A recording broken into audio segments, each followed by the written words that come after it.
Good morning, folks. This is John T. Jones, or Mo Jones, the old 81-year-old man in Idaho that thinks he knows everything. But today I'd like to talk to those of you who are college graduates who are out of work, or you're working for peanuts somewhere. You're not using your talents in any way whatsoever. And your future looks pretty bleak. So I'm talking to you.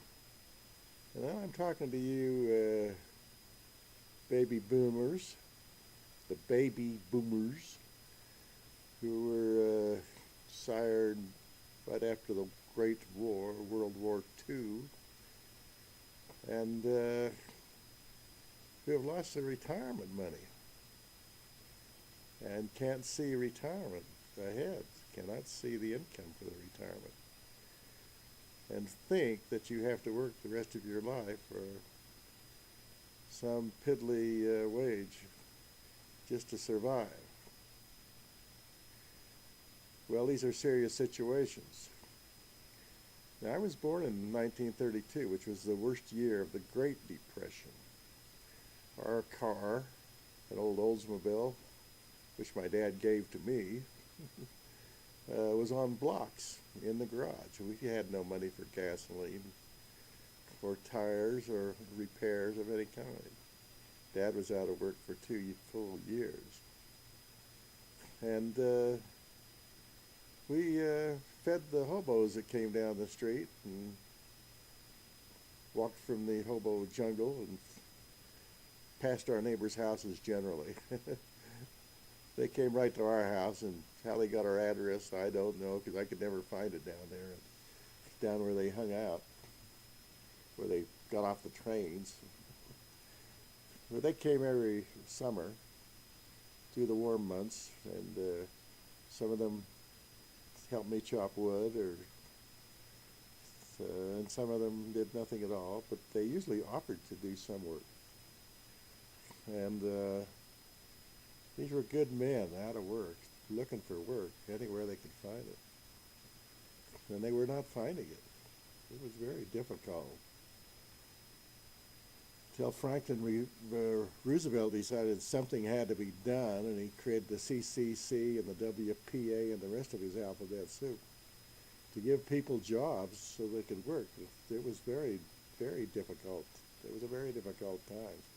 My dad worked on the WPA as an accountant, and finally he was auditing a bank up in Logan, Utah for the government.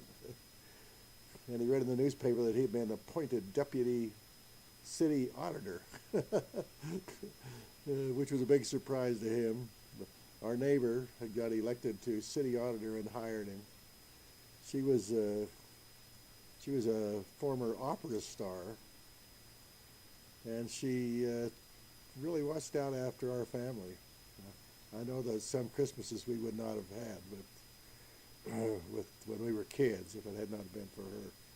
Her name was Jessie Evans, and she became Jesse Evans Smith when she married the man who became president of the Mormon Church in Salt Lake City.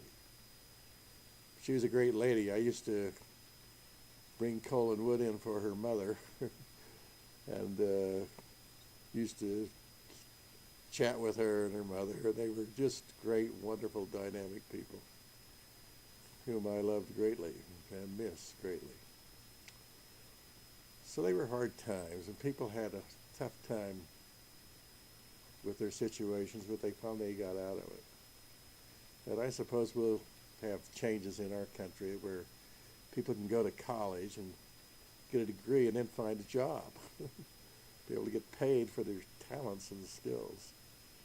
But that's not really true right this minute, is it? So what do you do about it? Are you going to work for peanuts or the minimum wage for the rest of your life, or the rest of your life? I tend to slur. I'm old and senile. Maybe you can do better. Maybe you can get control of your life and stop having other people dictate it. maybe you can get control of your time. We each have a certain amount of time on this globe, and that time belongs to you, and your talents belong to you. Everyone knows that those who are using their own time and talents and paying themselves, working for themselves, end up making more income and end up with more assets than those who don't. It's good to own your own business, to be your own business, and to overcome the difficulties of a difficult workplace where jobs are not available, or jobs are not available of the quality that you need and want. So you got to make an assessment. You got to make an assessment of yourself and write down what you can do and what you know, and then think about how can I get into a business to do that. Now you can go down and talk to your banker and say, hey, I got an idea for a business, and how can I get it financed? And he'd probably tell you about how the Small Business Administration and others help people get into businesses. Sometimes we think we can't get into a business. I made a big blunder I've made many a blunder in my life. I made a really big one when I moved from Pittsburgh to Ames, Iowa, where I was teaching engineering. Taught engineering for 8 years at Iowa State University, but when I got into town in Ames, Iowa, there was no McDonald's. And in those days, it was $50,000 to get started. Now it's over $500,000, maybe it's $1 million to start a McDonald's. I could have got started for $50,000, but I said, how can I do that? I'm only making $13,000. How can I buy a business? And that was rotten thinking, really bad thinking. If I had done what I just told you to do, to go down and talk to your banker, I would have got my $50,000 and started at a McDonald's in Ames, Iowa, and I would have had a very good income from that. The reason I know that is true is because my neighbor did it. He went down and talked to the bank. They gave him 50 grand. And he built a damn McDonald's.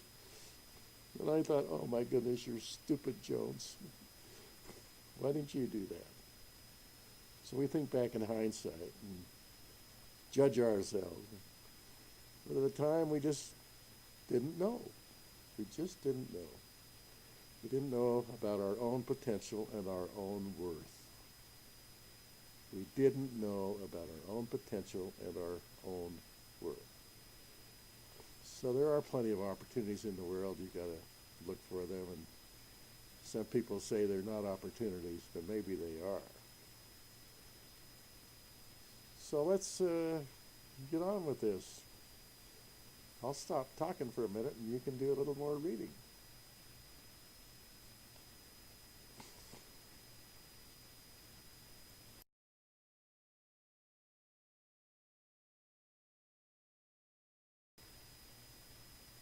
Well, I made a big whopper of a mistake. Sorry about that.